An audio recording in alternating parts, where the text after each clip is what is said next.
ይህ የኢትዮጵያ ቴሌቪዥን ነው።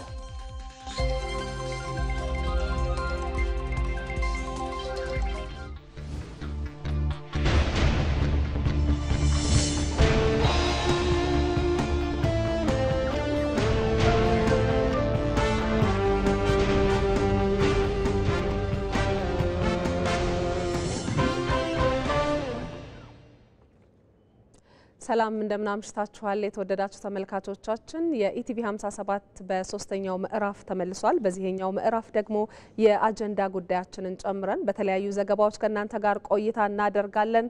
የሰዓቱን አበይት ጉዳዮች እናስቀድማለን።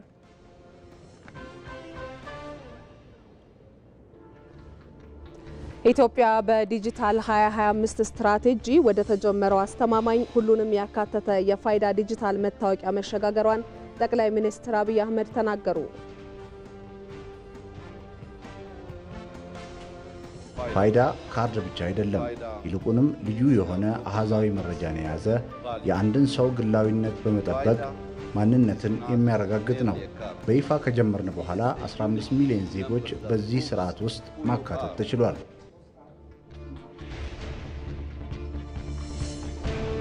በኢትዮጵያ አዳዲስ የሲሚንቶ ፋብሪካዎች ወደ ስራ መግባታቸው በኮንስትራክሽን ዘርፍ ለተሰማሩ አልሚዎች ምቹ አጋጣሚ መፍጠሩን ፕሬዝዳንት ታዬ አጽቀሥላሴ ገለጹ። ከታላላቅ የሥራ መስኮች አንዱ እና በዋነኛነት የሀገራት እድገት የሚለካበት ደግሞ በኮንስትራክሽን ዘርፍ ያላቸው ዕውቀት ኮንስትራክሽን ዘርፍ ለመዋዕለ ንዋይ ለማፍሰስ ያላቸው ዝግጁነት ክሪቲካል ወይም ወሳኝ ነው ለማለት ይቻላል።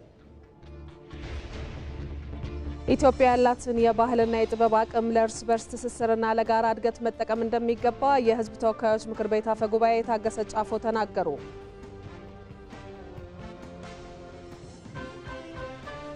ሀገራችን ኢትዮጵያ በፈጠራ ጥበብ በኩል አኩሪ ባህሏን፣ ታሪኳን፣ የተፈጥሮ ጸጋዋን ለዓለም በተገቢው መንገድ በመግለጽ የዓለምን ትኩረት መሳብና ከውጤቱ ተጠቃሚ ለመሆን በትኩረት ልንሰራበት የሚገባ ጉዳይ ሲሆን ያለንን ባህላዊ ሀብት በተገቢው መንገድ መጠቀም ይኖርብናል። በተለያዩ የሀገሪቱ ክፍሎች የሚገኙ የጤና ባለሙያዎች የሙያ ቃል ኪዳናቸውን ጠብቀው አገልግሎት እየሰጡ መሆናቸውን ገለጹ። ተገልጋዮች በበኩላቸው ተገቢውን አገልግሎት እያገኙ ስለመሆኑ ተናግረዋል።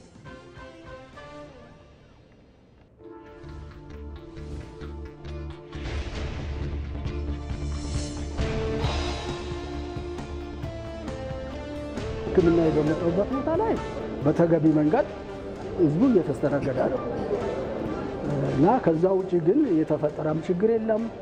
ባለፈው አውሮፕላን መጥቼ አይቼዋለሁ። ከዛ በኋላ ተስተናግዶ በስርዓት ታክሞ ነው ወደ ቤት ሄደው።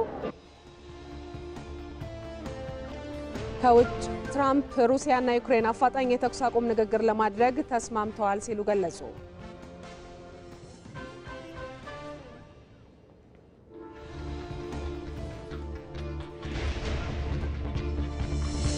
በስፖርት ዘገባችን አሰልጣኝ አንጅ ፓስቴጎሉ ባሰለጠኑባቸው ክለቦች ቆይታ ዋንጫ የማሳካት ልምድ ያላቸው አሰልጣኝ ስለመሆናቸው ተገለጸ።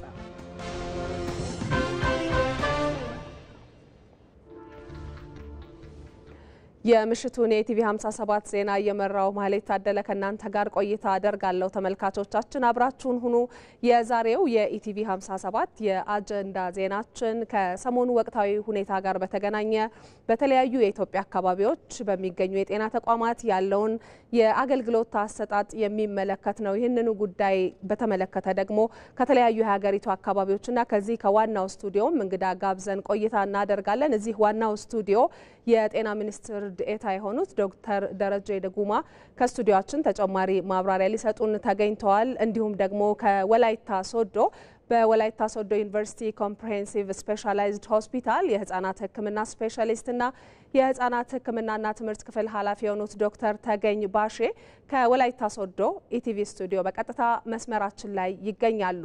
እንዲሁም ደግሞ ከሲዳማ ክልል የሲዳማ ክልል ጤና ቢሮ ኃላፊ ዶክተር ሰላማዊት መንገሻ በቀጥታ መስመራችን ላይ ነው የሚገኙት። ከሐረሪ ክልልም እንዲሁ እንግዳ አሉን። የሐረሪ ክልል የጤና ቢሮ ኃላፊ ዶክተር አብዲ አሚን የዛሬ የኢቲቪ 57 እንግዶቻችን ሆነው ተጨማሪ ማብራሪያ እየሰጡን ቆይታ የሚያደርጉ ናቸው። በአጀንዳ ሰዓታችን ላይ ሁሉንም እንግዶቻችንን እናገኛቸዋለን። አብራችሁን ሁኑ ተመልካቾች። በኢትዮጵያ አዳዲስ የሲሚንቶ ፋብሪካዎች ወደ ስራ መግባታቸው በኮንስትራክሽን ዘርፍ ለተሰማሩ አልሚዎች ምቹ አጋጣሚ መፍጠሩን ፕሬዝዳንት ታዬ አጽቀሥላሴ ገለጹ። ፕሬዝዳንት ታዬ በድሬዳዋ ከተማ የተገነባውን የፓዮኒር ሲሚንቶ ማኒፋክቸሪንግ ኃላፊነቱ የተወሰነ የግል ማህበር ማስፋፊያ ፕሮጀክት መርቀዋል። ሰለሞን ጸጋይ ፕሬዝዳንት ታዬ አጽቀሥላሴ በድሬዳዋ ከተማ የተገነባውን የፓዮኒር ሲሚንቶ ማኑፋክቸሪንግ ኃላፊነቱ የተወሰነ የግል ማህበር ማስፋፊያ ፕሮጀክትን መርቀዋል። ፕሬዝዳንት ታዬ በዚህ ወቅት እንደገለጹት በኢትዮጵያና በቻይና ባለሀብቶች አጋርነት የተገነባው የፓዮኒር ሲሚንቶ ፋብሪካ ለኢትዮጵያ ኮንስትራክሽን ኢንዱስትሪ እድገት ዘርፈ ብዙ ፋይዳ አለው ብለዋል። የኢትዮጵያና የዓለም አቀፍ አልሚ ባለሀብቶች አጋርነት የእውቀት ሽግግርና የካፒታል ፍሰትን እንዲሁም የምርታማነት እድገትን ማረጋገጥ የሚያስችል ሁኔታ መኖሩን የሚያመላክት መሆኑን ገልጸዋል። የኢትዮጵያ የእድገት ዋነኛው ምሰሶ የኮንስትራክሽን ዘርፍ ነው ለማለት ይቻላል። እድገት ከእውቀት ከብሩህነት እንዲሁም ደግሞ ከስራ ጋር የተያያዘ ከታላላቅ የስራ መስኮች አንዱ እና በዋነኛነት የሀገራት እድገት የሚለካበት ደግሞ በኮንስትራክሽን ዘርፍ ያላቸው እውቀት ኮንስትራክሽን ዘርፍ ለመዋለ ንዋይ ለማፍሰስ ያላቸው ዝግጁነት ክሪቲካል ወይም ወሳኝ ነው ለማለት ይቻላል። እድገት በዋነኛነት የሚመዘነው በበርካታ መስፈርቶች ቢሆንም ግን አንዱ ትልቁ ቁልፉ ኮንስትራክሽን ነው። ከዚህ ቀደም የኮንስትራክሽን ዘርፉ የሚያስፈልገውን ግብዓት ለማግኘት ጥልፍልፍ መንገዶችን ይጠይቅ እንደነበር አስታውሰው በኢትዮጵያ አዳዲስ የሲሚንቶ ፋብሪካዎች ወደ ስራ መግባታቸው በኮንስትራክሽን ዘርፍ ለተሰማሩ አልሚዎች ምቹ አጋጣሚ እየፈጠረ እንደሚገኝም ገልጸዋል። ሀገራችን የጀመራቸው ታላላቅ ፕሮጀክቶች ከኮንስትራክሽን ጋር የተያያዙ ናቸው። ከውሃ ጋር የተያያዙ ናቸው። ከኢነርጂ ከኤሌክትሪክ ጋር የተያያዙ ናቸው። ከትራንስፖርት ጋር የተያያዙ ናቸው።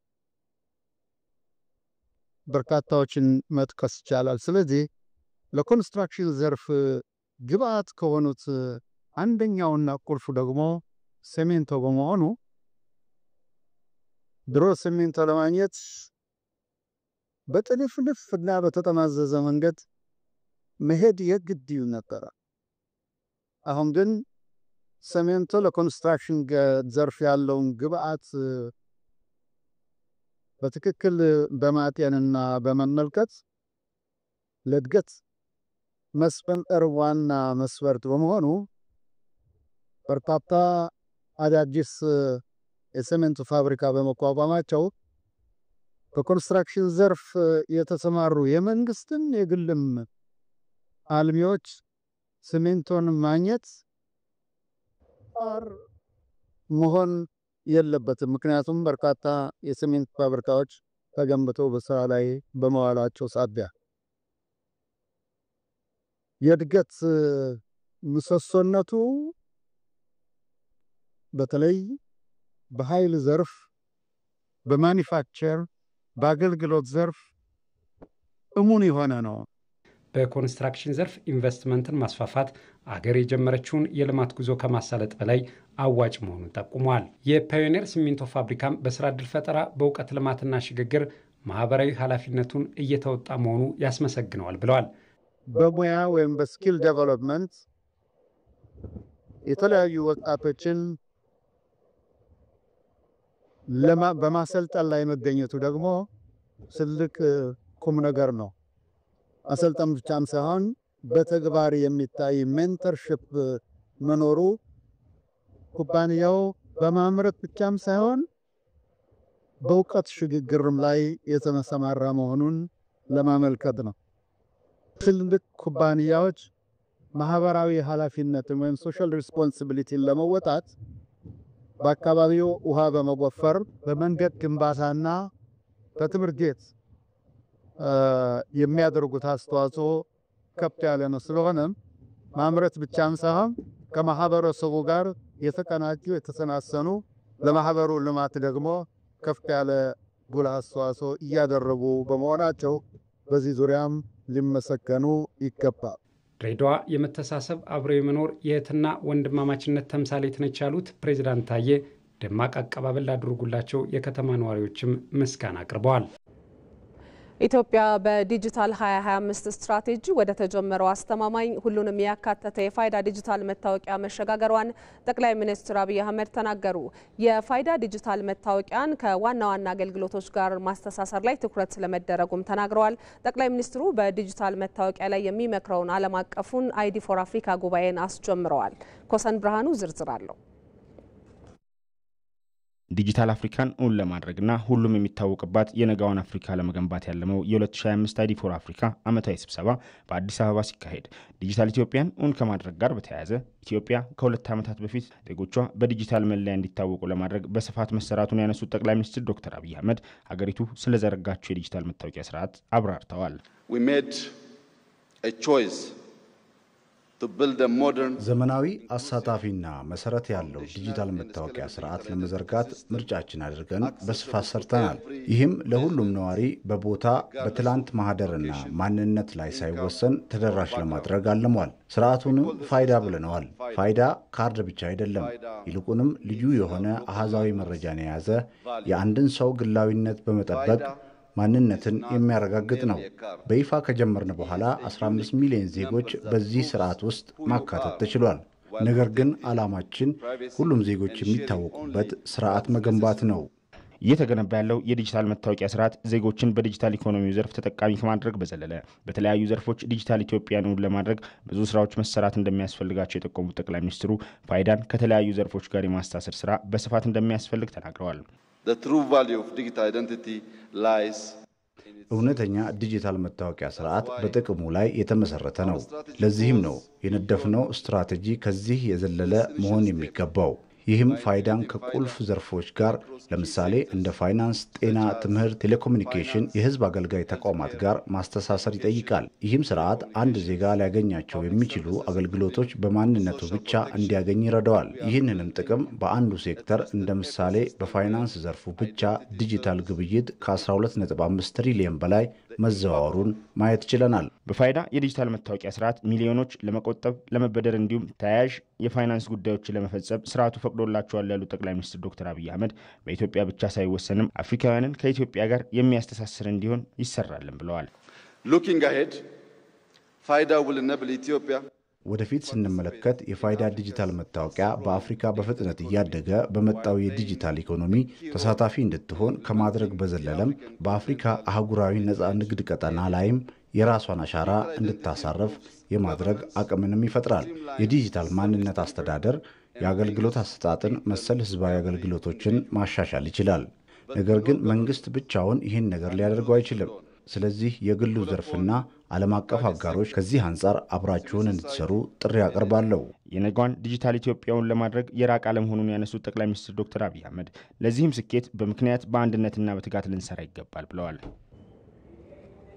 ኢትዮጵያ ያላትን የባህልና የጥበብ አቅም ለእርስ በርስ ትስስርና ለጋራ እድገት መጠቀም እንደሚገባ የህዝብ ተወካዮች ምክር ቤት አፈ ጉባኤ ታገሰ ጫፎ ተናገሩ። የኢትዮጵያን ቱባ ባህልና ጥበብን ለዓለም ህዝብ ለማስተዋወቅ የተለያዩ የጥበብ ስራዎችን ለሚያቀርበው የልዑካን ቡድን የሽኝት መርሃ ግብር ተከናውኗል። እድሉ ፈቀደ ኪን ኢትዮጵያ የኢትዮጵያ ማንሰራራት ብስራት በሚል መሪ ሐሳብ የኢትዮጵያ ቱባ ባህል ጥበብን ለዓለም ህዝብ ለማስተዋወቅ የተለያዩ የጥበብ ስራዎችን ለሚያቀርቡ ልዑካን ቡድን የሽኝት መርሃ ግብር ተከናውኗል። በመድረኩ ላይ የተገኙት የህዝብ ተወካዮች ምክር ቤት አፈ ጉባኤ ታገሰ ጫፎ በዓለም ሀገራት ታሪክ አንድን ሀገር አጉልቶ ለማሳየት ከሚያስችሉ ሀብቶች መካከል የባህልና የፈጠራ ጥበብ መሆኑን በማንሳት ኢትዮጵያ በዘርፉ ያላትን እምቅ አቅም መጠቀም እንዳለባት ገልጸዋል።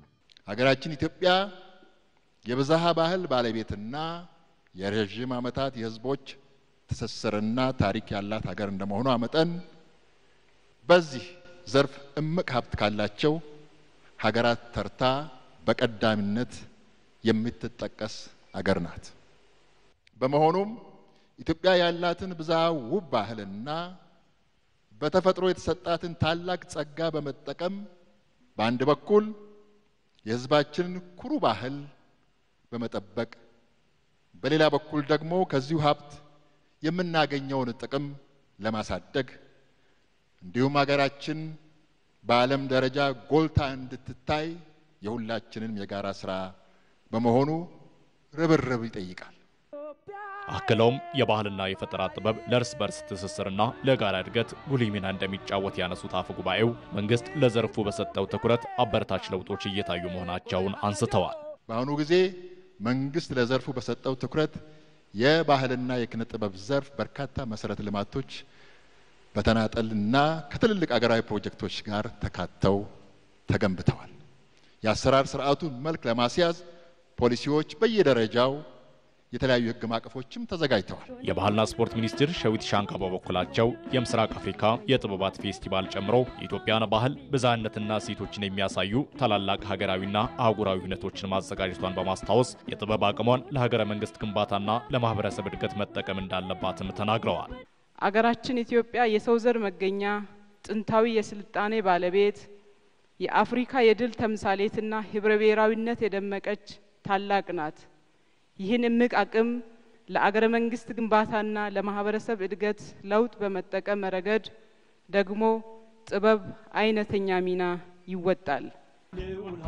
በ1978 ዓመተ ምህረት የኢትዮጵያ ክህነት ቡድን ዓለም አቀፍ ማህበረሰብ ለኢትዮጵያ ላደረገው ሰብአዊ ድጋፍ ምስጋና ለማቅረብ አደይ አበባ በሚል ሐሳብ ወደ ተለያዩ ዓለም ሀገራት በመጓዝ የጥበብ ስራዎችን ማቅረባቸው በመድረኩ ተነስቷል።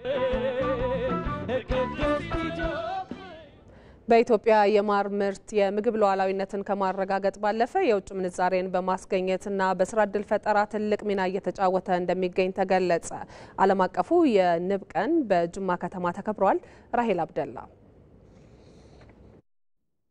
ኢትዮጵያ ከአፍሪካ በማር ምርት እንዲሁም በንብ ሀብት ቀዳሚውን ስፍራ ትይዛለች። ይሁንና በሚፈለገው ደረጃ ሀገሪቱ ተጠቃሚ ሳትሆን መቆየቷ የሚታወስ ነው። ባለፉት ዓመታት መንግስት የማር ምርትና ምርታማነትን ለማሳደግ በንብ ማነብ ስራ ላይ የተሰማሩ አርሶ አደሮችን ዘመናዊ የማር ቀፎ በመስጠት ከባህላዊ የማር ምርት ወደ ዘመናዊ እንዲሸጋገሩ መደረጉን በምክትል ጠቅላይ ሚኒስትር ማዕረግ የዲሞክራሲ ስርዓት ግንባታ ማስተባበሪያ ማዕከል ዋና ኃላፊና የብልጽግና ፓርቲ ምክትል ፕሬዚዳንት የሆኑት አድም ፋራ ተናግረዋል። በመንግስት በኩል የማር ምርትና ምርታማነትን ለማሳደግ ሙያዊ ድጋፍ ከማድረግ በተጨማሪ ዘመናዊ ቀፎዎችን በስፋት የማቅረብ ስራ ነው የተሰራው። ለምሳሌ በጅማ ዞን ብቻ ከለውጡ በፊት 40,000 ያህል ቀፎዎች ነበሩ። ከነዚህም አብዛኛው ባህላዊ ቀፎ የሚባሉት ናቸው። ነገር ግን ከለውጡ በኋላ በተሰራው ስራ በተለይም ደግሞ ባለፉት 2 ዓመታት የሌማት ትሩፋት ይፋ ከተደረገበት ጊዜ ጀምሮ በተሰራው ሰፊ ስራ በአሁኑ ወቅት 1 ሚሊዮን የንብ ቀፎ ማድረስ ተችሏል ማለት ነው። የሲዳማ ክልል ርዕሰ መስተዳደር የሆኑት አቶ ደስታ ሌዳሞ በኦሮሚያ ክልል የተከናወነውና ውጤታማ የሆነው የማር ምርትና ምርታማነትን የማሳደግ ስራ ልምድ በመውሰድ በቀጣዩ በክልላቸው ውጤታማ ስራ ለመስራት መታቀዱን ተናግረዋል። ከማር አንፃር ኦሮሚያ ጥሩ ምሳሌ ሆኖናል።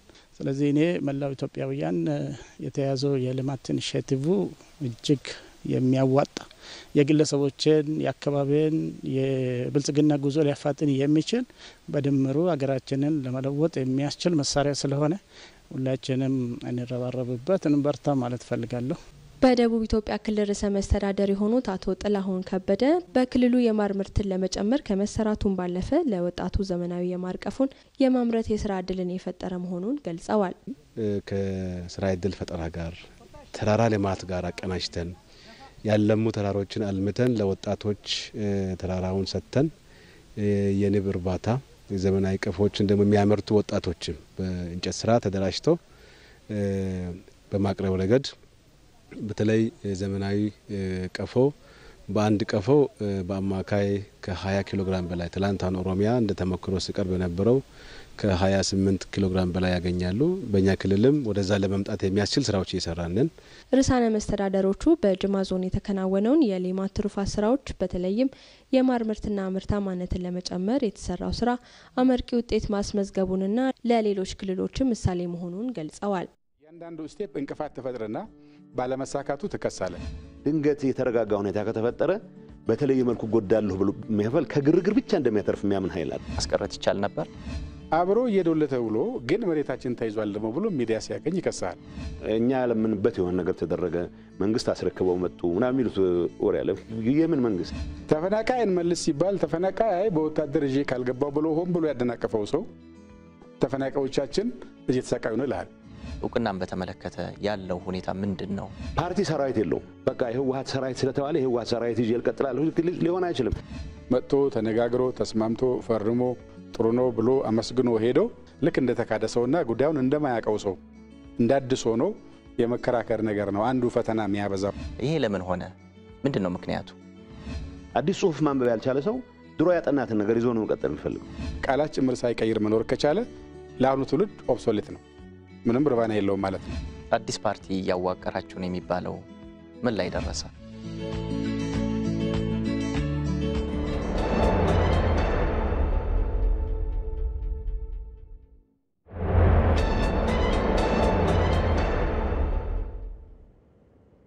ተመልካቾቻችን የኢቲቪ 57 ዜናን እየተከታተላችሁ ትገኛላችሁ። ቀደም ሲል በዜናችን መግቢያ እንደጠቆምናችሁ የዛሬው የኢቲቪ 57 የአጀንዳ ዜናችን ከሰሞኑ ወቅታዊ ሁኔታ ጋር በተገናኘ በተለያዩ የኢትዮጵያ አካባቢዎች የጤና ተቋማት ያለው አገልግሎት አሰጣጥ ምን ይመስላል የሚለውን ጉዳይ እንመለከታለን። ይህንን በሚመለከት ደግሞ የተለያዩ እንግዶች ጋብዘን እዚህ ስቱዲዮም በቀጥታ መስመርም ተጨማሪ ማብራሪያ ይሰጡናል። እዚህ ስቱዲዮአችን የጤና ሚኒስትር ዴኤታ ዶክተር ደረጀ ዱጉማ ይገኛሉ።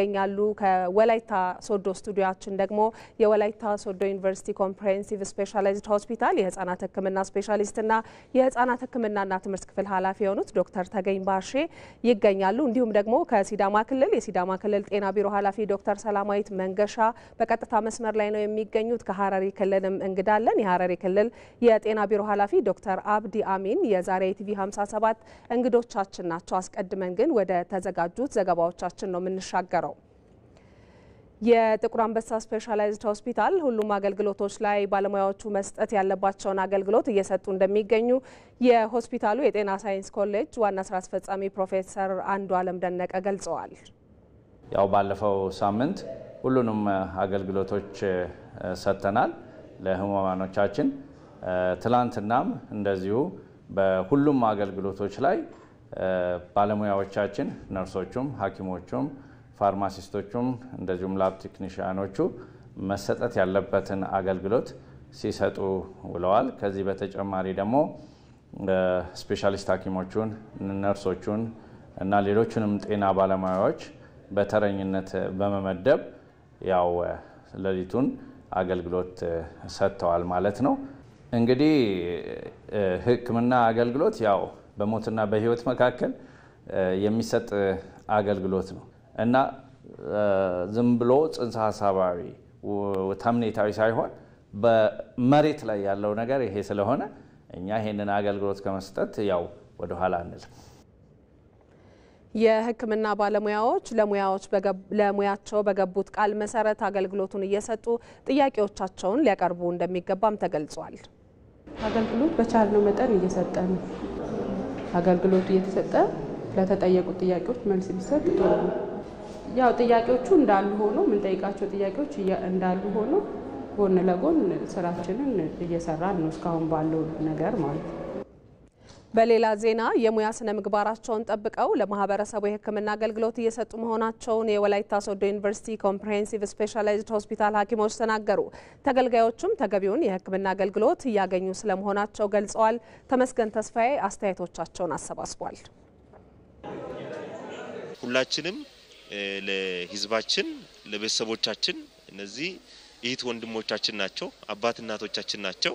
ጎን ለጎን ህክምናችንን መስጠት አለብን ብዬ አምናለሁ።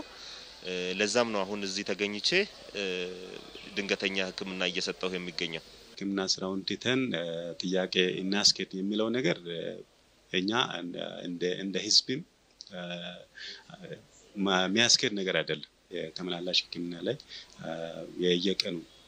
በየቀኑ የሚሰሩ ስራዎችን ያው ምርመራዎችን እያደረኩ ነው የሚገኘው።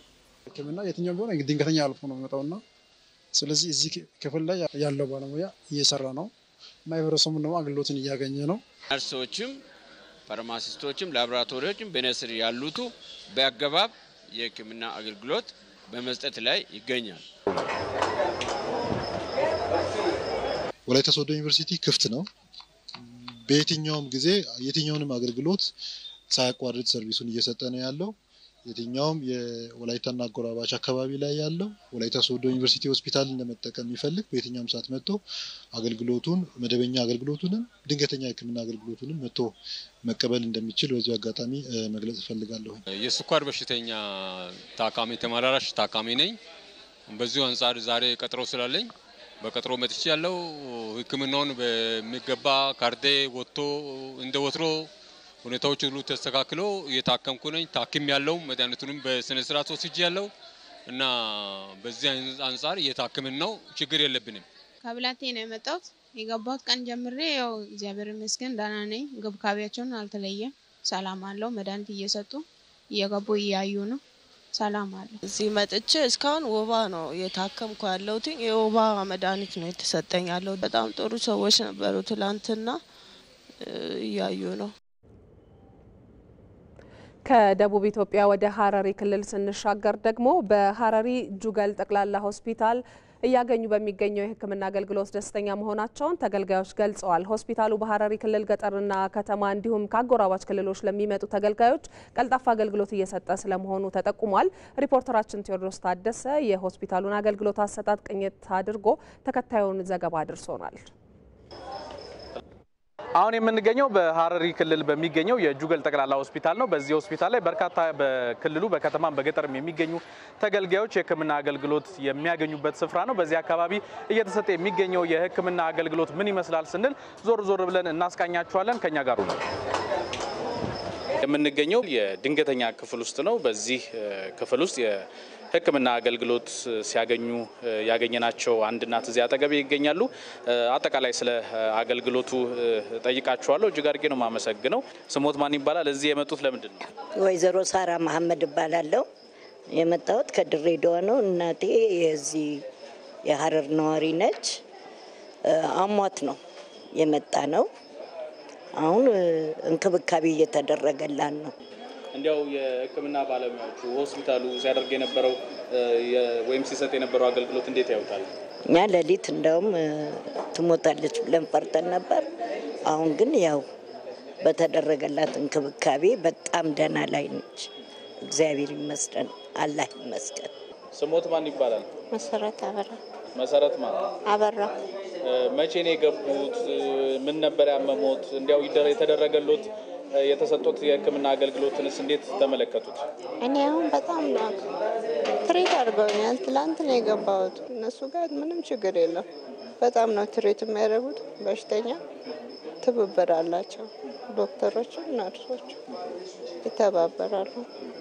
እስካሁን አልተቸገርኩም።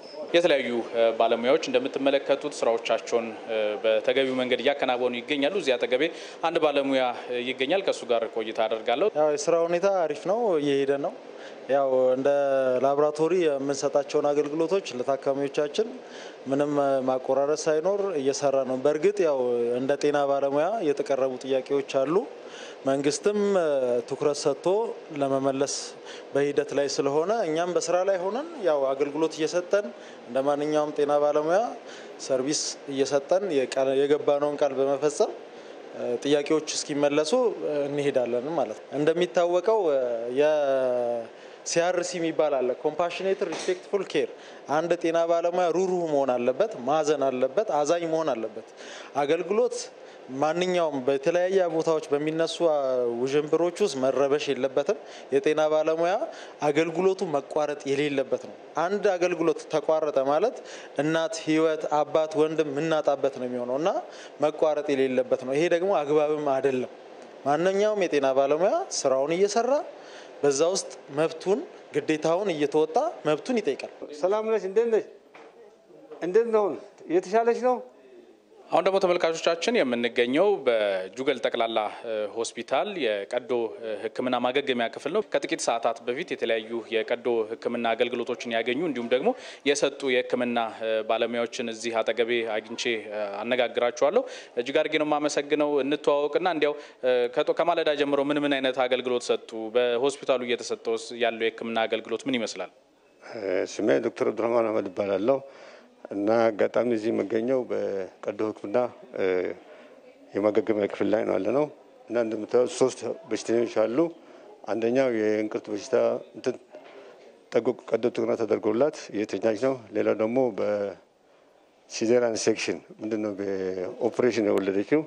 ሌላው የክንታሮት በሽታ ነው። እነዚህ ሰዎች ቀዶ ሕክምና ተደርጎላቸው እያገገሙ ነው ያሉት ሶስቱም። እንግዲህ የተለያዩ በዚህ በጁገል ጠቅላላ ሆስፒታል የሕክምና አገልግሎት ሲከታተሉ አግኝተን ያነጋገርናቸው ተጠቃሚዎች በተለይ በዚህ ሆስፒታል ላይ እየተሰጠ የሚገኘው አገልግሎት እጅግ በጣም ያስደሰታቸው መሆኑን ነግረውናል። በሆስፒታሉ በተለይ የተለያዩ የሕክምና አገልግሎቶች አሁን ላይም በተቀላጠፈ ሁኔታ እየተሰጡ ይገኛሉ። እንቀጥላለን ተመልካቾቻችን። በተለያዩ የኢትዮጵያ አካባቢዎች የጤና አገልግሎቱ ምን ይመስላል የሚለውን እየተመለከትን ያለነው። አሁን ደግሞ ወደ ማዕከላዊ ኢትዮጵያ ክልል እናመራለን። በዋቸሞ ዩኒቨርሲቲ የንግስት እሌኒ መሐመድ መታሰቢያ ኮምፕሬሄንሲቭ ስፔሻላይዝድ ሆስፒታል ያለውን አገልግሎት አሰጣጥና አጠቃላይ የስራ እንቅስቃሴ በተመለከተ ታካሚዎችና የጤና ባለሙያዎች አስተያየቶቻቸውን ለኢትዮጵያ ዜና አገልግሎት ሰጥተዋል። እንከታተላቸው። ሕክምና በመጣበት ቦታ ላይ በተገቢ መንገድ ህዝቡ እየተስተናገደ ነው እና ከዛ ውጪ ግን የተፈጠረም ችግር የለም። ባለፈው አውሮፓ መጥቼ አይቼዋለሁ። ከሰዓት በኋላ ተስተናግዶ በስርዓት ታክሞ ነው ወደ ቤቱ ሄደው። ዛሬም መጥቼዋለሁ። ዛሬም ያው ህዝቡ በአግባብ እየታከመ ነው እንጂ የተፈጠረ ነገር የለም። አገልግሎቱ አልቆመም። በክትባት አገልግሎት ላይ ነው ዛሬ አገልግሎት ያገኘሁት። እንደ ዛሬ ጥሩ ነው። እኔ ተጠቅሜበታለሁ። እንደሚወራበትም አይደለም። ልክ እንደመጣው አግኝቼበታለሁ። ይሄው ህፃኔን አስከትቤያታለሁ። የ9ኛ ወር በገባነው ቃል መሰረት ማገልገል ስላለብን ህብረተሰቡን ያገለግለን እንገኛለን። ያው ተዛዙራችሁ በተመለከታችሁበት ሰዓት ሆስፒታሉ ላይ ያለው የስራ እንቅስቃሴ ጥሩ ነው ያለው። ሐኪሙም እዚህ እኔም ኦፒዲ ላይ ነው ያለሁት። አድሚት የሚደረጉ ኦፕሬሽን የሚቀጠሩ ታካሚዎችን እያየን ነበረ። ስለዚህ ያለው ሁኔታ ጥሩ ነው። እኔን ያስተማራኝ ማህበረሰብ አገልግሎት ፈልጎ መጥቶ ሆስፒታሉ ዝግ ሆኖ እንዳይገኝ የሚቻለንን ሁሉ እናደርጋለን። ሁኔታዎችን እያወሳሰቡ ማይሆኑ ነገሮች መግባትም አያስፈልግም። እስካሁን በሆስፒታላችን ያሉ ሙሉ አገልግሎቶች እንደተጠበቀ እየተሰጠ ይገኛል። ስታፎቻችን ሰርቪስ እየሰጡ ይገኛሉ። አገልግሎቱ ሳይቋረጥ ከዛሬ ጠዋትም ትላንትም ጀምሮ ምንም የመቆራጥ ነገር አልነበረውም። ወደ ድሬዳዋ ከተማ አስተዳደር ደግሞ እናቀናለን ተመልካቾቻችን። በስራ ገበታቸው ላይ በመገኘት ሙያዊ ግዴታቸውን እየተወጡ መሆኑን የድሬዳዋ ሆስፒታል የጤና ባለሙያዎች ገልጸዋል። አስተያየቶቻቸውን እንከታተላለን። ጥያቄው ትክክል ነው። ሁላችንንም ነክቶናል። የሁሉም ጥያቄ ነው ያለው ነገር ሁሉም ያውቀዋል። ግን ቢጠየቅም አግባብ ባለው መልኩ ስርዓት በጠበቀ መልኩ ነው። ምክንያቱም የጤና ባለሙያ ይለያል፣ ህይወት ነው። እዚህ ጋር የሚመጣው የሁላችንም ቤተሰብ ነው። እንደ ሀገር ያለው ህዝብ የኛ ቤተሰብ ነው። እኛ ስራ ትተን ሄደን እዚህ ጋር አንድ ሰው ቢሞት ነገ ጠዋት የጠየቅነው ጥያቄ ቢመለስልን በምን ሞራል ነው ተመልሰንስ ጥያቄያችን ተመልሷል ብለን የምንቀበለው? 24 ሰዓት 7 ቀን በጤና ተቋም በሁሉም ጤና ተቋም መገኘት ያለብንና መገኘት ብቻ አይደለም ሙሉ ትኩረታችንን ሰጥተን መጀመሪያ የገባንበት ሙያ ስለሆነ ሙሉ ትኩረታችንን እውቀታችንና አቅማችንን ሰጥተን ማዳን ማከምና ማድረስ ያለበት ስለሆነ አድማ የሚለው ከኛ ሙያ ጋር አይሄድም። የጤና ባለሙያ ጠላት ወረዳ እንኳን ገብቶ ጠላትን አክሙ ደሙን አቁሙ ነው ያለውን ጥያቄ እንኳን የሚጠይቀው እንጂ እኛ ስራችንን አቁመን የምንጠይቀው ጥያቄ የለንም። ጥያቄያችን ግን በአግባቡ እንዲመለስልን እንፈልጋለን። የጤና ባለሙያዎች ጥያቄ ተገቢ ነው። ተገቢ ሆኖ ሳለ ግን የገባነውን ቃል ትተን ታካሚዎችን ጥለን መውጣት ተገቢ አለመሆኑን አምነን እኛም ሙሉ በሙሉ ስራችን እየሰራን ያለነው። አንድም ክፍል ከኛ ሆስፒታል ስራ ላይ የሌለ የለም። ባለሙያውም እንዲሁም አስተዳደር ሰራተኛውም ስራውን በአግባቡ እየሰራ ነው። የህዝብ ነፍስ ነው ያዝነው። የህዝብ ላይ ነው የተማርነው። ለዚህ ህዝብ ነው የተማርነው። ማንም አብሮ የተወለደበት ሙያ የለም። ይሄ ህዝብ ላይ ነው የተማረው። ለዚህ ህዝብ ነው የተማረው። ስለዚህ መንግስትም ይሄን ይረዳል። በሂደት መልሶ ይመለሳል። ግን አገልግሎት ማቆም እኛ ጋም ያው እንደምታዩት አምናም አላመንበትም አልሰራንበትም። ስለዚህ እኛ አገልግሎቱን እየሰጠን ነው። ጥያቄው እንደ ጥያቄ ሆኖ ጥንቃቄ ማድረግ ያለበት ስራ መግባት ያለበት በስራ መግባት በሰዓት መስራት እያንዳንዱ መግባቱ ብቻ አይደለም ገብቶ ስራ ላይ እያንዳንዱ አክቲቪቲ ሰርቪሶች አሉ ያንን ተከትሎ መስራት የጥያቄያችንን አግባብ ሆኖ ሳለ ነገር ግን እየሄደበት ያለውና የሌሎች አካላት ጥያቄን ወደ ሌላ መንገድ የመሳብ ሂደት ይታያልና እሱንም እንዳያሳካ የሚያደርግ ሂደት ነው። ሁለቱም አብሮ የሚሄድ ጥያቄዎች ወደ ደግሞ አካሄዶች ናቸው ብዬ አላስብም። ጥያቄው እንዳለ ሆኖ መጣለፍ የለበትም። ያ በደንብ ጥንቃቄ ያስፈልጋል። ሐኪሞቻችን ይሄ የተከበረ ሙያ ነው። ስለዚህ ከሰው ነፍስ አንድ ሰከንድ የሰው ነፍስ ሊጠፋ ይችላል። ይሄንን በመገንዘብ ነው እኛም ተረድተን ስራ ላይ ያለነውና የምናየው አንዳንድ ቦታ ላይ የምናየው ነገሮች አሉ። እሱ እንግዲህ እኛ ያልነ አናምንበትም በዛ ወይም መሆን የለበትም ብዬ ነው ማምነው። የሚጠበቅብኝን ግዴታ ለመወጣት ብዬ ነው ወደዚህ የሕክምና ሙያ የገባሁት። አንዴ መርጬ እስከገባው ድረስ ይሄንን በመጠበቅ ነው እስከ ወዳኛው ድረስ መሄድ ያለብኝ። ጤና ባለሙያዎች እንግዲህ የገባነው ቃል አለ። ቃላችንን ጠብቀን ነው ማገልገል ያለብን። ጥያቄያችንም ደግሞ በአግባቡ የሚመለከተው ሰው እስኪመልስልን ድረስ በትዕግስት መጠበቅ ነው። ለሀገራዊ ምርጫም ሆኖ ለሌላ ፖለቲካ ትርፍ የጤና ባለሙያን ጥያቄ የሚጠቀሙ ሰዎችን መከተል የለባቸውም። እንዲሁም ደግሞ ጥያቄያቸው ተገቢ መሆኑን አምነው ከየትኛውም ፖለቲካ አካሄድ ነፃ በሆነ መልኩ መጠየቅ ነው ያለብን። መንግስት የጤና ባለሙያዎችን ዘላቂ ተጠቃሚነት ለማረጋገጥ የጀመራቸውን ስራዎች አጠናክሮ እንደሚቀጥል የጤና ሚኒስትር ዶክተር መቅደስ ዳባ ገለጹ። ተገልጋዮች የሚያነሷቸውን የጥራትና ተደራሽነት ጥያቄዎች ለመመለስና የጤና ባለሙያዎችን ዘላቂ ተጠቃሚነት ለማረጋገጥ በቁርጠኝነት እየተሰራ ስለመሆኑም ተናግረዋል።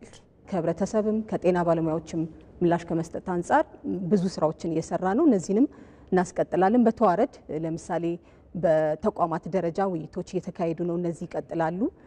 ከዛ በተጨማሪም ደግሞ በክልል በዞን በወረዳ በእነዚህ የሚደረጉትና በተቋማት ደረጃ የተጀመሩት ውይይቶቻችን የጊዜ ሰሌዳቸውን ጠብቀው አሁንም መንግስት ባስቀመጠው የጊዜ ሰሌዳ ውይይቶቻችንን እያደረግን የጋራ ጫናዎቻችንን የጋራ ጥያቄዎችን አንድ ላይ በማምጣት ዘላቂ የሆነ መፍትሄ ለማስቀመጥ ስራዎችን ይቀጥላል። ይህንንም ደግሞ ጀምሯል። አብዛኞቹ ጥያቄዎች ምላሽ ያገኙ አሉ፣ ደግሞ ያላገኙ አሉ፣ የሚመለሱ አሉ። በተግባር ግን ከሙያ ማህበራት ጋር ከባለሙያዎች ጋር በተቋም ውስጥ የሚነሱ ጥያቄዎችን በጋራ በመፍታት ዘላቂ መፍትሄ ለማስቀመጥ አሁንም መንግስት ቁርጠኝነት አለው። ይህንን ያስቀጥላል። ተመልካቾቻችን በዚሁ በአጀንዳ ጉዳያችን ላይ ቀደም ብለንም ማስተዋወቀናችኋል። ተጨማሪ ማብራሪያ የሚሰጡን እንግዶችን ጋብዘናል። እዚህ ስቱዲዮአችን የጤና ሚኒስትር ዴኤታ ዶክተር ደረጀ ድጉማ አሉ። እናመሰግናለን ስለመጡ። እንዲሁም ደግሞ በቀጥታ መስመር ላይ የተለያዩ እንግዶች አሉን። ከሲዳማ ክልል የሲዳማ ክልል የጤና ቢሮ ኃላፊ ዶክተር ሰላማዊት መንገሻ በቀጥታ መስመራችን ላይ ይገኛሉ። በወላይታ ሶዶ ዩኒቨርሲቲ ኮምፕሬሄንሲቭ ስፔሻላይዝድ ሆስፒታል የህፃናት ሕክምና ስፔሻሊስትና የህፃናት ሕክምና ትምህርት ክፍል ኃላፊ ዶክተር ተገኝ ባሼም ከወላይታ ሶዶ ስቱዲዮአችን በቀጥታ መስመር ላይ ናቸው። እንዲሁም ከሐረሪ ክልል ደግሞ የሐረሪ ክልል ጤና ቢሮ ኃላፊ ዶክተር አብዲ አሚን የዛሬ ኢቲቪ 57 እንግዶቻችን ናቸው። እንግዶቻችን እናመሰግናለን። እዚህ ስቱዲዮ ካሉት ከእንግዳይ ከዶክተር ደረጀ ጀምራለሁ። በድጋሚ አመሰግናለሁኝ። ቀደም ሲል እየተመለከትን ነበረ በተለያዩ የሀገሪቱ አካባቢዎች ያለው የጤና አገልግሎት ምን ይመስላል ብለን ስንቃኝ ነበረ ከሰሞኑ ከነበረው ሁኔታ ጋር ተያይዞና በአጠቃላይ እንደ ሀገር ያለው የጤና ተቋማት አገልግሎት አሰጣጥ አሁን ምን ደረጃ ላይ ነው ያለው? ዶክተር አመሰግናለሁ። እንግዲህ ከኛ በፊት በርከት ያሉ ጤና ባለሙያዎችና አመራሮች በተለያዩ የሀገራችን ክፍል ባሉ ሆስፒታሎች ውስጥ እንደገለጹት በሁሉም የሀገራችን ክፍል በአብዛኛው ጤና ተቋማት መደበኛ የጤና አገልግሎት ያለምንም መቆራረጥ እየተሰጠ ነው የሚገኘው። እንደውም በተጨማሪ በጤና ጣቢያዎቻችንና በወረዳ ደረጃ በሚገኙት ሆስፒታሎቻችን ሰፋፊ የጤና ባለሙያውን ማዕከል ያደረገ ውይይት እየተደረገ ነው የሚገኘው። ይህ ውይይትም በአጠቃላይ በቀጣይ እንዴት የተሻለ የጤና አገልግሎት ስርዓት እንደምናመጣ እንዲሁም ደግሞ የጤና ባለሙያዎቻችን የማይተካ ሚና በጤና ሴክተር ውስጥ እንዲሁም ደግሞ በአገር እድገት ውስጥ ምን ይመስላል የሚለውን ሰፋፊ ውይይትም ጭምር እየተደረገ ነው ያለው። ከዚህም ውጪ ሰፋፊ በዘመቻ መልክ የሚሰጡ የጤና አገልግሎቶችም ጭምር እየተሰጡ ነው ያሉት። ይሁን እንጂ ውስን ጤና ተቋማት በተለይ በፌዴራል ደረጃ የሚገኙና የዩኒቨርሲቲ ማስተማሪያ ሆስፒታሎች ውስጥ ውስን ክፍሎች ላይ የአገልግሎት መስተጓጎል አልፎ አልፎ ባለፉት ቀናት ታይቷል።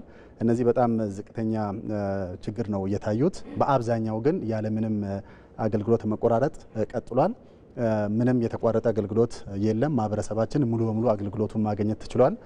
በተለይ ደግሞ ተጨማሪ ሰዓት በመስራት ከፍተኛ ባለሙያዎቻችን ጊዜያቸውን ቀንም ሌሊትም በመስራት የሚፈጠሩ ችግሮችን በመሸፈን ኃላፊነታቸውን በአግባቡ ተወጥቷል። ታካሚን ጥለን አንወጣም በማለት ከዚህ በፊትም በኮቪድ-19 ወረርሽኝ ምላሽ በሀገራችን በሚፈጠሩ ችግሮች ውስጥ ቅድሚያ ራሳቸውን ሰጥቶ ያገለገሉት ተቋም ባለሙያዎቻችንና አሁንም ያሉትም በጣም በዚሁ አጋጣሚ ማመስገንም ጭምር ፈልጋለሁ። ዶክተር የአብዛኞቹ ህብረተሰቡ የሚገለገልባቸው የጤና አገልግሎት መስጫ ተቋማት ታች ያሉት ለምሳሌ ጤና ኬላ ውስጥ ጤና ጣቢያዎች አሉና አብዛኞቹ ደግሞ አሁን ላይ ቀደም ሲል ያነሱብን የተለያየ የስራ መቆራረጥ የሚታይባቸው ከፍተኛ ደረጃ ላይ ያሉ ሆስፒታሎችን ልንመለከት እንችላለን። ህብረተሰቡ በዋናነት አገልግሎት የሚያገኘው የትኞቹ የጤና ተቋማት ላይ ነው? በሀገራችን እንግዲህ በአብዛኛው ከ75 እስከ 80 ከመቶ የሚሆኑት ማህበረሰባችን በመጀመሪያ ደረጃ ጤና አሃድ በታችኛው ጤና ስርዓት ውስጥ የሚገኙት ውስጥ የሚገለገሉት። ያም ሆኖ ግን በከፍተኛ ደረጃ ህመም ያላቸው በሪፈራል የሚመጡና ትላልቅ ሕክምና የሚያስፈልጋቸው በእርግጥም በፌዴራል ሆስፒታሎችና በዩኒቨርሲቲ ሆስፒታሎች ውስጥ ያገኛሉ። በቁጥር አነስ ያሉ ቢሆኑም ግን እነዚህ ከታች ሪፈር ተደርጎ የሚመጡ ስለሆነ በቁጥር ዝቅተኛ ናቸው። ግን በጣም አስፈላጊ ሕክምና ደግሞ የሚሰጠው በትላልቆቹ ናቸው። አብዛኛው ማህበረሰባችን ግን ሰፊ አገልግሎት የሚያገኘው በማህበረሰብ ደረጃ ያሉት የመጀመሪያ ደረጃ ጤና አሃድና በመጀመሪያ ደረጃ እንዲሁም በመካከለኛ ደረጃ በሚገኙት ሆስፒታሎችና ጤና ተቋማት ውስጥ ነው።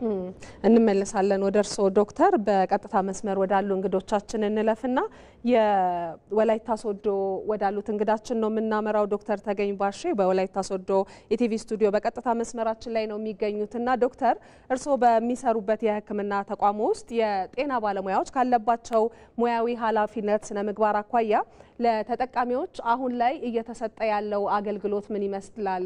እሱን ያጋሩን እባክዎ። እሺ፣ አመሰግናለሁ።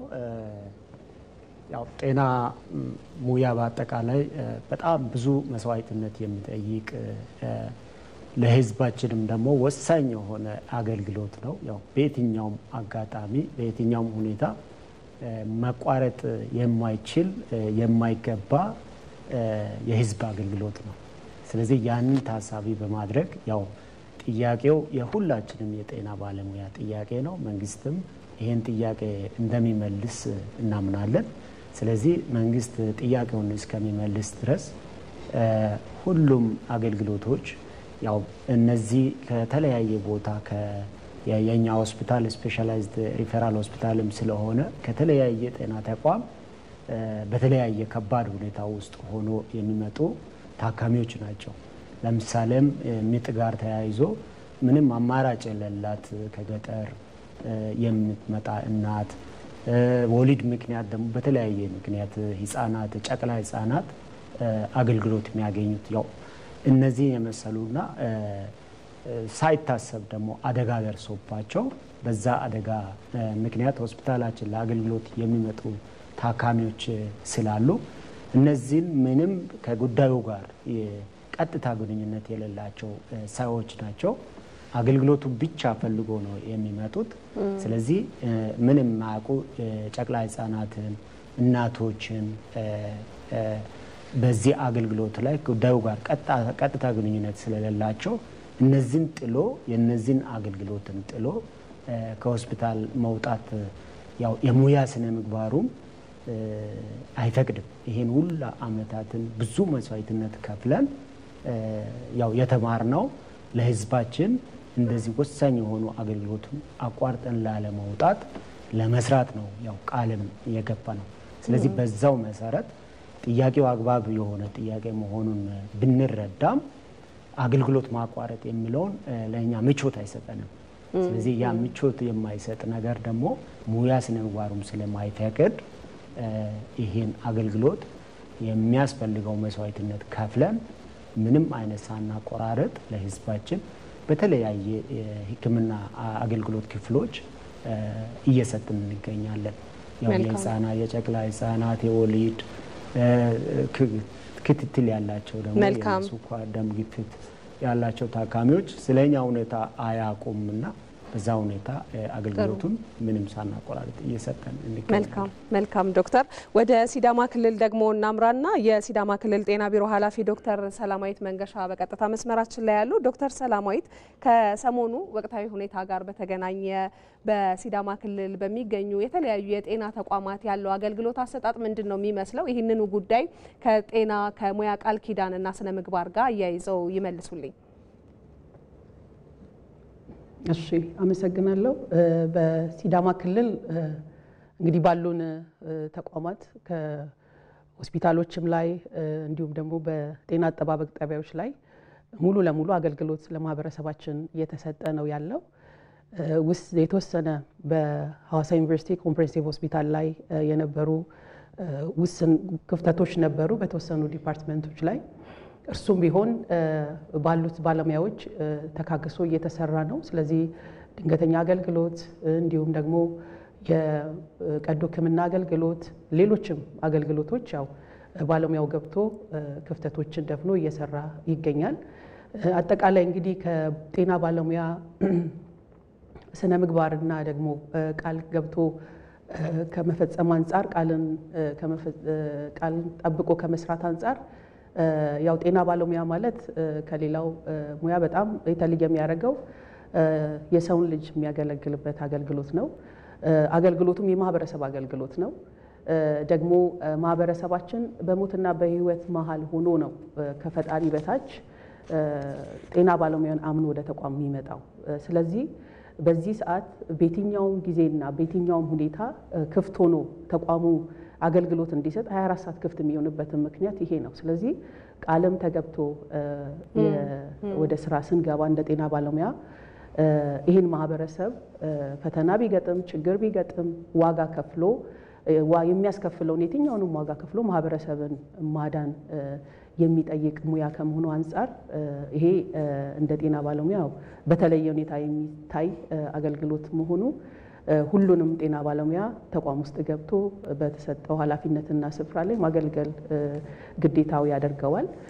ከዚህ የተነሳ በእኛም ክልል ውስጥ ቅድም እንዳልኩት ከሐዋሳ ዩኒቨርሲቲ ኮምፕሬሄንሲቭ ሆስፒታል በስተቀር በሌሎች ተቋማት ሙሉ ለሙሉ ባለሙያዎቻችን አገልግሎት እየሰጡ ነው። ሐዋሳም ዩኒቨርሲቲ ቢሆን ውስን ቦታዎች ላይ ክፍተት ያለውን ዋጋ ከፍለው አካክሰው እየሰሩ ስላሉ በዚህ አጋጣሚ ባለሙያዎቻችንን ማመስገን እንፈልጋለን። እናመሰግናለን ዶክተር። ወደ ሀረሪ ክልል ደግሞ እንሂድ። በሀረሪ ክልል ጤና ቢሮ ኃላፊ ዶክተር አብዲ አሚን በቀጥታ መስመር ላይ ያሉና ዶክተር አብዲ ለእርሶም ተመሳሳይ የሆነ ጥያቄ ነው ማነሳው። በዛሬን ጨምሮ ባለፉት ቀናት ያለው የሕክምና አሰጣጥ ምን ይመስላልና የሕክምና ቃል ኪዳንን ጠብቆ ከመስራት አኳያ ሀረሪ አካባቢ ያለው ሁኔታ ምንድን ነው የሚመስለው? በጣም አመሰግናለሁ። እንግዲህ በእኛ ክልል ያሉት ጤና ተቋማት ሁሉም አገልግሎታቸውን አላቋረጡም፣ እየተቀጠሉ ናቸው ማለት ነው። በጤና ጣቢያዎቹም ሆስፒታሎቹም ማለት ነው ባለሙያዎች በጥሩ ስነ ምግባር ሙያቸውን በቀቡት ቃል ኪዳን መሰረት እያገለገሉ ይገኛሉ ማለት ነው። ስለዚህ ለዚህም ባለሙያዎች በጣም ከፍተኛ ምስጋና ይገባቸዋል። ምንም እንኳን ከሌላ ቦታ ያሉት ጫናዎች ቢኖርባቸው ተቋቁሞ ለአንድም ሰከንድ በሁሉም ጤና ተቋማት በእኛ ክልል ውስጥ በሚገኙ ጤና ተቋማት ዩኒቨርሲቲ ሆስፒታሉን ጨምሮ ማለት ነው ስራዎቹ ለአንድም ደቂቃ አልተቋረጠም። ስለዚህ ስራ ያቆመ ሰራተኛ የለም፣ ሁሉም ስራ ላይ ናቸው። ማህበረሰቡም እየተገለገለ ያለበት ሁኔታ አለ ማለት ነው። ስለዚህ እንግዲህ ሁሉም ጤና ባለሙያዎች ቃለ መሐላ ፈጽመን ነው ወደ ስራ ዓለም የምንገባው። ስለዚህ በማንኛውም ሁኔታ ውስጥ ሰብአዊነት አገልግሎት ነው። የጤና አገልግሎት ሰብአዊነት አገልግሎት ነው። ስለዚህ ሰብአዊነት አገልግሎቱን ለማስቀጠል በምንም ሁኔታ ኢንተራፕት መሆን የለበትም ማለት ነው። መቆራረጥ ስለሌለበት ምንም እንኳን ጥያቄ ቢኖራቸው ጥያቄያቸውን በተገቢ መንገድ እያቀረቡ ህዝቡን እያገለገሉ መሆኑን አምኖ እያገለገሉ ያሉት ባለሙያዎች እናመሰግናለን። ስለዚህ በእኛ ክልል ለአንድም ቀን ለአንድም ደቂቃ የተቋረጠ አገልግሎት አልገጠመንም ማለት ነው። ሙሉ በሙሉ ካፓሲቲ እየሰራን እንገኛለን ማለት ነው። ዶክተር አብዲ ዛሬ ላይ ተገልጋዮች ተገቢውን አገልግሎት እያገኙ ነው ማለት እንችላለን ሀረሪ አካባቢ? አዎ ሙሉ በሙሉ ተገቢውን አገልግሎት በሁሉም ተቋማት እያገኙ ነው። መልካም እጅግ በጣም ነው ማመሰግነው። ከወላይታ ሶዶ ስቱዲዮአችን ዶክተር ተገኝ ባሼ እንዲሁም ደግሞ ከሲዳማ ክልል ጤና ቢሮ ኃላፊ ዶክተር ሰላማዊት መንገሻና ከሀረሪ ክልል እንግዳችን ዶክተር አብዲ አሚን በቀጥታ መስመር ለሰጣችሁን መረጃ ማብራሪያ እናመሰግናለን። ጥሩ ምሽት ይሆንላችሁ።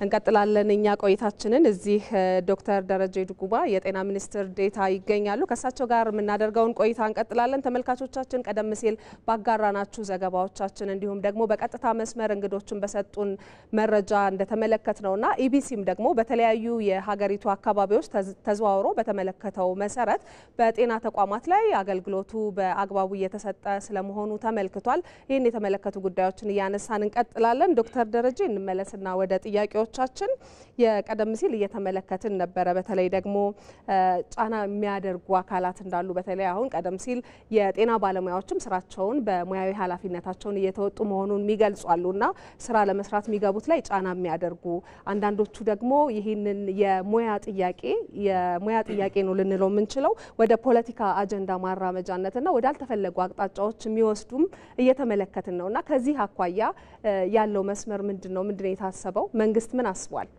አመሰግናለሁ። እንግዲህ ጤና ባለሙያዎች ጥያቄ ዛሬ የመጣ አይደለም፣ ውዝፍ ጥያቄ ነው። ባለፉት ዓመታት የተመለሱ አሉ፣ ያልተመለሱ ደግሞ አሉ። ይህንን ለመፍታት መንግስት ባለፉት ጥቂት ዓመታት በርካታ ንቅናቄዎችን አድርጓል። አንዱ በተለይ ከጤና አስተዳደር አዋጅ በቅርብ በህዝብ ተወካዮች ምክር ቤት ጸድቆ ወደ ስራ እንደገባ ይታወቃል። በዚህ ውስጥ ጤና ባለሙያዎችን የተመለከተ ትላልቅ አንቀጾችን እንዲደነገግ ተደርጓል። በተለይ ጤና ሙያተኞቻችን ነጻ የጤና አገልግሎት እንዲያገኙ ተቀምጧል። በሚቀጥለው ዓመት ወደ ስራ ለመግባት እየሰራን የምንገኘው ከዛም ባሻገር ከሕክምና ስህተት ጋር ተያይዞ ከጥቅማ ጥቅም ጋር ተያይዞ በርካታ ጉዳዮች ጤና ሙያተኛው በቀጥታ የሚደግፉ የሚጠቅሙ በአዋጁ ውስጥ ተቀምጧል። ወደ ስራ እየተቀየረ ነው ያለው። ከዚህም ውጪ ጤና ሙያተኞቻችን የቅጥር ሁኔታ እየቀነሰ ከዚህ ባለፉት ዓመታት እየቀነሰ እንደመጣ ይታወቃል። ይህን ለመፍታት ተጨማሪ በጀቶችን በማፈላለግ በርካታ ሙያተኞችን ጤና ሚኒስቴር እየቀጠረ ነው ያለው። በክልልም እንደዚሁ መሻሻሎች አሉ። ሌሎችም ክፍተቶችን እና ችግሮችን ለመቅረፍ በሰፊው በሚቀጥሉት ጊዜያት በጤና ሚኒስቴር ውስጥ የተያዘው የጤና ሴክተር ሪፎርም ሰፋፊ ጉዳዮችን ያስቀምጥ እንደሆነ ይታወቃል። በተለያዩ አጋጣሚ ይህንን ለአመራሮቻችን ለጤና ሙያተኞቻችን ለመግለጽ ሙከራ ተደርጓል። ይሁን እንጂ ይህንን ወደ ጎን በመተው በሶሻል ሚዲያ በሚመራ አደረጃጀት አገልግሎትን በማቋረጥ አድማ በማድረግ ውስን ቦታዎች ላይ አገልግሎት እንዲቋረጥ ተደረገው በፍጹም ተቀባይነት የሌለው ጉዳይ ነው። ቀደም ብሎ ጓደኞችም እንደገለጹት እንግዲህ ጤና ሴክተር ለአንድም ደቂቃ አገልግሎት ሊቋረጥበት የማይገባ ሴክተር ነው። አራት ትላልቅ ጉዳዮችን ከዚህ ጋር ማየት ይቻላል። አንደኛ በዓለም ጤና ድርጅትና የተለያዩ ተቋማት በዓለም አቀፍ ደረጃ የሚወጡ ድንጋጌዎች አሉ። ሰብአዊነትን ተላብሰን መስራት ያለብን ሁሌም መስራት ያለበት እንደሆነ ያስቀምጣል አንዱ። ሁለተኛው የአገራችንም የተለያዩ ሕጎችም ይህንን አስረግጦ አስቀምጧል። በፍጹም ጤና ሙያተኛ ስራ ማቋረጥ አድማ ማድረግ የለበትም፣ እንደ ወንጀልም ይቆጠራል። ከዛም ባሻገር ጤና ሙያተኞቻችን የፕሮፌሽናል ኤቲክስ የሚባለው የሕክምና ስነ ምግባር በራሱ ይህንን እንደማይሆን አስቀምጧል። በመጨረሻው ግን የቃለ ምህላ ወይም ደግሞ እጃቸውን አንስቶ እኔም ጤና ባለሙያ ስለሆንኩኝ እጃችንን አንስተን በየትኛውም ሁኔታ ውስጥ ታካሚዎቻችን እናገለግላለን ብለን ቃል ገብተን ወጥተናል። እነዚህን ጉዳዮች ወደ ጎን በመተው የተወሰኑ ውስን ቦታዎች ላይ ዛሬ ጠዋት በተለይ ያየናቸው አሉ። በተለይ ድንገተኛ ክፍል ላይ ታካሚዎችን ጥሎ መውጣት፣ ህጻናትን በሕክምና ላይ ያሉ ጥሎ መውጣት እንዲሁም ደግሞ ወላድ እናቶችን ጥሎ መውጣት በፍጹም የማይደረግ ይቅርታ የማይደረግም ስህተት ጭምር እንደሆነ አይተናል። ይህንን ቶሎ ከታካሚዎቻችን እና አጠቃላይ ከሆስፒታሎች ማህበረሰብ ጋር ባደረግነው ውይይት የተመለሱ አሉ። ዛሬ ከሰዓት ትክክል እንዳልሆነ አውቆ የተመለሱ ሙያተኞች አሉ። ውስን ግን አሁንም ያልተመለሱ አሉ። በዚህ አጋጣሚ አሁንም ጤና ሚኒስቴር ወደ ስራ ገበታቸው ያልተመለሱ ጤና ሙያተኞች በአብዛኛው ሕክምና ላይ ያሉ ትምህርት ላይ ያሉ ሐኪሞችና ስፔሻላይዝ ለማድረግ እየተማሩ ያሉት ሬዚደንቶች እነሱ ናቸው በአብዛኛው በዚህ ችግር ውስጥ የገቡት። በአስቸኳይ ወደ ስራ ገበታቸው መመለስ አለባቸው። ካልሆነ ግን በመንግስትም ሆነ በግል ጤና ተቋማት ቀጣይ ለመስራትና ጤና ባለሙያ ሆኖ መቀጠልም አስቸጋሪ ሊሆን እንደሚችል በዚሁ ማሳሰብ ፈልጋለሁ። ከውጭ ሆነው ወደ ጤና ተቋም ሰው እንዳይመጣ የሚያደርጉ እንዲሁም ደግሞ ሌሎችን ባለሙያዎች የሚያስፈራሩ አካላት አሉ። እነዚህ በሶሻል ሚዲያና በፖለቲካ አክቲቪስቶች የሚመሩ በተለያዩ ሶሻል ሚዲያ መልእክት በማስፈራራት ሰው ወደ ጤና ተቋም እንዳይሄድ የሚያደርጉ ናቸው። እነዚህ ላይ የማያዳግም እርምጃ መንግስት ይወስዳል። ጤና ተቋማት መታቸው አገልግሎት የሚሰጡበት ነው። ማንኛውም ባለሙያ መጥቶ አገልግሎት መስጠት አለበት። ምን የሚፈራ ነገር የለም። መንግስት በቂ የሆነ ከለላ ያደርጋል። የሚያስፈሩትም አብዛኞቻቸው የተለያዩ ቦታና ውጭ ላይ ሆኖ የሚያስፈራሩት ናቸው እንጂ እዚህ ቅርብ እንኳን ያለው እንዳልሆነም በተለያየ መንገድ ታይቷል። ስለዚህ አያይዘን የምናነሳቸው ጉዳዮች አሉ ዶክተር። አንደኛው ጉዳይ እርስዎም አሁን እያነሱ ከክልል የገቡ እንግዶቻችንም ሲያነሱልን በተወሰኑ አካባቢዎች ላይ ስራ ያቋረጡ የሕክምና ባለሙያዎች እንዳሉ ተመልክተናል። በዚህ ምክንያት የደረሰ ጉዳት ካለ እሱን እንዲነግሩን እንፈልጋለን። እንዲሁ ደግሞ አያይዘው ቀደም ሲል እርስዎ ያነሷቸው ዓለም አቀፍም የሀገር አቀፍ ሕጎችም ሙያዊ ቃል ኪዳንም ከሙያ ከሕግና ከሞራል አኳያ ያለውን ጉዳይ እናነሳለንና የሚያስከትለው ተጠያቂነት ምንድን ነው የሚሆነው የሚለውንም ጉዳይ አብረው ያንሱልን። ጥሩ ነው። እንግዲህ በተለይ ባለፉት ዛሬ ጠዋትና ትላንት አንዳንድ ውሳኔዎች ላይ በአዲስ አበባ ያሉት የፌደራል ውሳኔዎችም ላይ ያየናቸው ጥሎ መውጣት አለ። በተለይ ወሳኝ የሚባሉ ክትትል የሚያስፈልጋቸው ክፍሎች የጨቅላ ህጻናት ክፍል፣ ድንገተኛ ሕክምና የሚሰጥበት ክፍል፣ ወላድ እናቶች አገልግሎት የሚያገኙበት ቦታ ላይ በርከት ያሉ በአንድ ጊዜ ይወጣሉ። ያም ሆኖ ግን ከሌላ ክፍል ቶሎ ሰውን በመመደብ ችግሮች እንዳይስፋፉ ለማድረግ ጥረት ተደርጓል። የተለየ የተከሰተ ችግር የለም። ጤና ባለሙያዎቻችንና ሲኒየር ሰራተኞች ገብቶ ስራዎች እንዲቀጥሉ ተደርጓል። ቶሎ እርምጃ ባይወሰድ ችግሮቹ እንዳይመጡ ይታወቃል። ግን ለመሸፈን ከፍተኛ ጥረት ተደርጓል። በተለየ መንገድ እስካሁን የተለየ የለም። ካለን በቀጣይነት ለማህበረሰባችን የምንገልጽ ነው የሚሆነው ማለት ነው። ይሄ ድርጊት እንግዲህ ማህበረሰቡ እንዲቀጣ ማድረግ፣ ስቃይና ሞት እንዲመጣ ማድረግ ስለሆነ ይሄ በቀጥታ ባለሙያዎቻችን አውቆ ላያደርጉት ይችላሉ። አንዳንዱ ሳያውቅ በእንዲህ አይነት ውዥንብር ውስጥ የሚገባ አለ። አንዳንዱ ግን ለጠላት መጠቀሚያ የሚሆንም ጤና ባለሙያ ይጠፋል ብለን እናስብም። ይህ እንግዲህ በቀጣይነት የሚታይ ይሆናል። ይህንን ዝም አላልንም። አንደኛ በውይይት መፍታት ነው። በርካቶች በተለያየ መንገድ ጤና ባለሙያዎቻችንን ለማግኘት ጥረት ስለተደረገ ተመልሶ ወደ አገልግሎታቸው የተመለሱ አሉ። በተለይ በእኛ ስር ያሉት በፌዴራል ስር ያሉት ሆስፒታሎቻችን ከሰዓት ባደረግነው አሰሳ አብዛኛው ወደ ጤና ተቋም ተመልሷል። ይቅርታም ጠይቆ እንዲህ አናደርግም፣ ትክክል አይደለንም፣ ተሳስተናል፣ ስሜት ውስጥ ገብተን ነው በሚል ውጪ ባለው ስጋት ነው ያደረግነው ብሎ አምነው የገቡ አሉ። አሁንም ግን ውስን ያልገቡ አሉ። ስለዚህ በቀጣይነት የምንወስደው ህጋዊና አስተዳደራዊ እርምጃ አንደኛ በአስቸኳይ መምጣት አለባቸው። ካልመጡ ግን ያው የፕሮፌሽናል ላይሰንስ አለ። ላይሰንሳቸውን ይዞ መቀጠል እንደሚከብድ በዚሁ መናገር ፈልጋለሁ። የሙያ ፍቃድ ማለት ነው። ከዛም ባሻገርም ትምህርት ላይ ያሉ አሉ። ስለዚህ በሬዚደንትም ሊሆኑ ይችላል፣ የሜዲካል ኢንተርኖችም ሊሆኑ ይችላል። በትምህርት ገበታቸው ለመቀጠልም ከባድ ነው የሚሆነው ማለት ነው። ትምህርት ማቋረጥም ሊመጣ ስለሚችል በእርግጠኝነት ጤና ሙያተኞቻችን ይህንን ጥሪ ተቀብሎ እንደሚመጡ እርግጠኛ ነን። ካልመጡ ግን እነዚህ ህጋዊና አስተዳደራዊ እርምጃዎች ጤና ባለሙያ ሆነው መቀጠል እስከማይችሉ ድረስ መንግስት እንደሚወስድ በዚሁ ማሳሰብና መናገር ፈልጋለሁ። አጭር አድርገው የሚመልሱልኝ በጤናው ዘርፍ የሚሰጠውን የአገልግሎት ጥራት ተደራሽነት ለማሻሻል እንዲሁም ደግሞ የጤና ባለሙያዎችንም ተጠቃሚነት ፍላጎትም ለማረጋገጥ መንግስት የያዘው አቅጣጫ ምንድን ነው? ሁለት ጉዳዮችን በዚህ ላይ ማንሳት እፈልጋለሁ። አንደኛው በአጠቃላይ የጤና አገልግሎትን ሪፎርም ባንድረግ ጥራት ያለውና ፍትሐዊነቱን የጠበቀ አገልግሎት በሁሉም ደረጃ እንዲኖር መንግስት ትላልቅ ውሳኔዎችን እየወሰነ ነው የሚገኘው። በተለይ አሁን የውጭ እርዳታን በቀነሰበት ሰዓት መንግስት የበለጠ ፋይናንስ ከሀገር ውስጥ በማምጣት ሴክተሩን መደገፍ ላይ ትላልቅ ስራዎች እየሰሩ ነው ያሉት።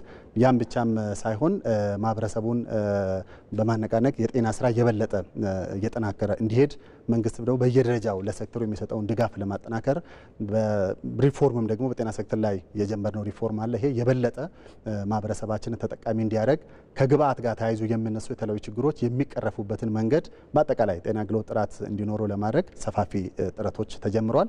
በሚቀጥሉት ዓመታት እነዚህ ፍሬ እያፈሩ እንደሚሄዱ በዚሁ ማንሳት ፈልጋለሁ። ሁለተኛው ደግሞ ከጤና ባለሙያዎቻችን ጋር ተነስቶ አሁንም የምንወያይበት ጉዳይ ትክክል ነው። ጥያቄው ጤና ሙያተኞች ባለሙያዎቻችን የሚያነሱት ጥያቄ ልመለስ የሚገቡ እየተመለሱም ያሉ በቀጣይነትም የሚመለሱ ናቸው። እያደገች ያለች አገር ናት። ስለዚህ የመንግስትን አቅም እንዲሁም ደግሞ የሀገርን የመክፈል አቅም መሰረት ያደረገ የተለያዩ ጥቅማ ጥቅሞችና ከደሞዝ ጋር የሚያያዙ መንግስት እያደረገ ያሉ ጉዳዮች አሉ። ለምሳሌ አሁን በቅርብ ዝቅተኛ ደሞዝ ስለሚከፈላቸው መንግስት ያደረገው ማሻሻያ አለ። በቀጣይነትም ተመሳሳይ ነገሮች በመንግስት በኩል እንደሚታዩ በዚሁ መናገር እፈልጋለሁ። ከሁሉም በላይ ግን ጤና ባለሙያዎቻችን በመረጋጋት ሰከን በማለት በመደማመጥ ሁሉም ደግሞ በተለያየ መንገድ በመንቀሳቀስ ሳይሆን በማህበራቸውን በመንቀሳቀስ ከጤና ሚኒስቴር ጋር ከሚመለከታቸው በክልልም በወረዳም ካሉት የመንግስት አካላት ጋር በመነጋገር በየደረጃው የሚፈቱ ጥያቄዎች አሉ። በእቅድ ተይዞ እየተሰሩ ነው ያሉት። ስለዚህ ይሄ ከውጪ የሚያደራጀው ቡድን ጥያቄዎችም እንዲመለሱ ሳይሆን እንዳይመለሱና መንግስት ከህዝቡ ጋር እንዲጋጭ የሚፈልጉ አካላት ስለሆኑ ትክክለኛ ያልሆነው መስመር ሳንከተል በማህበራዊ ሚዲያ ጫና ውስጥ አገልግሎት ሳናቋርጥ በትክክለኛው አግባብ በሆነ መንገድ አገልግሎት እየሰጠን ጥያቄዎቻችን እንድንጠይቅ መልሶቻችሁንም ደግሞ እያገኛችሁን በቀጣይነትም እያገኛችሁ እንደምትሄዱ ከወዲሁ መግለጽ ፈልጋለሁ። መልካም ነው። አመሰግናለሁ ዶክተር። እንግዲህ ጠቅለል አድርገን ስንመለከተው ኢቢሲም ተዘዋውሮ በተመለከታቸው የተለያዩ የሀገሪቱ አካባቢዎች በነበረው ክፍተት የጤና አገልግሎቱ እንዳይቋረጥ እየተሰራ መሆኑን ተመልክቷልም አረጋግጧልም። በተለይ ደግሞ የጤና ተቋማት ላይ አገልግሎት ሙያዊ ቃል ኪዳናቸውን አክብረው አገልግሎት የሚሰጡ ባለሙያዎች እንዳሉም ተመልክተን ያረጋገጥነው ነገር ነው። እርሶም እንዲሁ ደግሞ ሌሎቹም እንግዶችም ዘገባዎቻችንም ያንን ነው ዛሬ ያሳዩን። ኢቢሲ እንግዲህ በተከታታይ ደግሞ የጤናውን ሁኔታ ምን ደረጃ ላይ ይገኛል የሚለውን የተለያዩ ዘገባዎችን መስራቱን ይቀጥላል። እርሶ እዚህ ድረስ ስለመጡ ስለሰጡን ማብራሪያ እጅግ አድርገን ነው የምናመሰግነው። እኔም አመሰግናለሁ።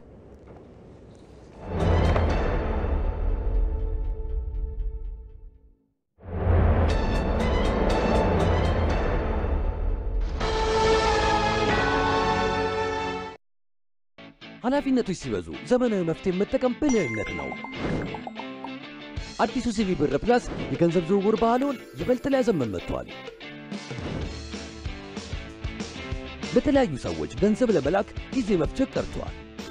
ተሻሽሎ የመጣው ሲቢ ብር ፕላስ በአንዴ ለብዙ ሰዎች መላክ ያስችላል። የአየር ሰዓትና የሚላክ ገንዘብ ደግሞ ስልኩ ቀኑን ጠብቆ እንዲልክና እንዲሞላ ማድረግ። ከሲቢ ብር ወደ ሌላ ሰው ለመላክ ማጂክ ፔይ ፈጣንና ቀላል አማራጭ ነው።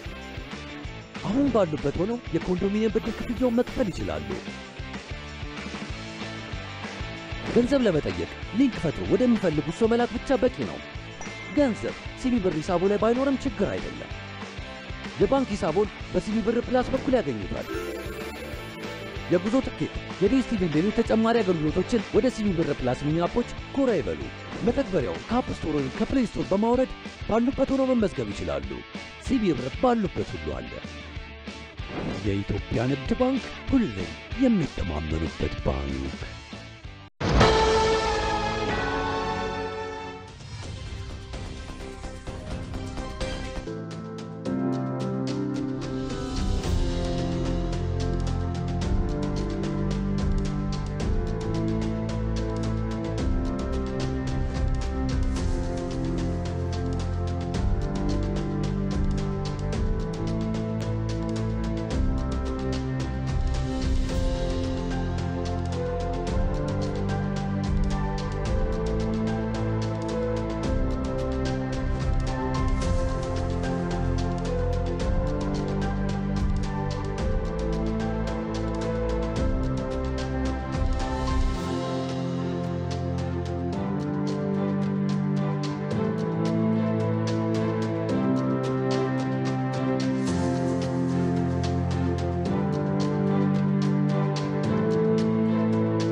ወደ ውጪ ዘገባችን እንሻገራለን። የአሜሪካው ፕሬዝዳንት ዶናልድ ትራምፕ ሩሲያና ዩክሬን አፋጣኝ የተኩስ አቁም ንግግር ለማድረግ ተስማምተዋል ሲሉ ገለጹ። ሁለቱ ሀገራት ከተኩስ አቁም ንግግሩ ባሻገር ጦርነቱ ማብቂያ ላይ ድርድር ይጀምራሉ ተብሏል። ወደ ስፖርት ዘገባችን ስንሻገር ደግሞ አሰልጣኝ አንጅ ፓስቴጎሉ ባሰለጠኑባቸው ክለቦች ዋንጫ የማንሳት ልምድ እንዳላቸው ተገለጸ። በቶተንሃም ቤት ሁለተኛ ዓመታቸው ላይ የሚገኙት አሰልጣኙ ነገ በዩሮፓ ሊግ ፍጻሜ ማንቸስተር ዩናይትድን ይገጥማሉ። ተመልካቾቻችን በ3 ምዕራፎች ተከፋፍሎ ወደ እናንተ ሲደርስ የነበረው የዛሬው የኢቲቪ 57 ዜናችን በተከታተላችሁት መልኩ ተጠናቋል። ከኛ ጋር ስለነበራችሁ እጅግ አድርገን እናመሰግናለን። መሀሌት ታደለ ነኝ። በሰላም ደሩ።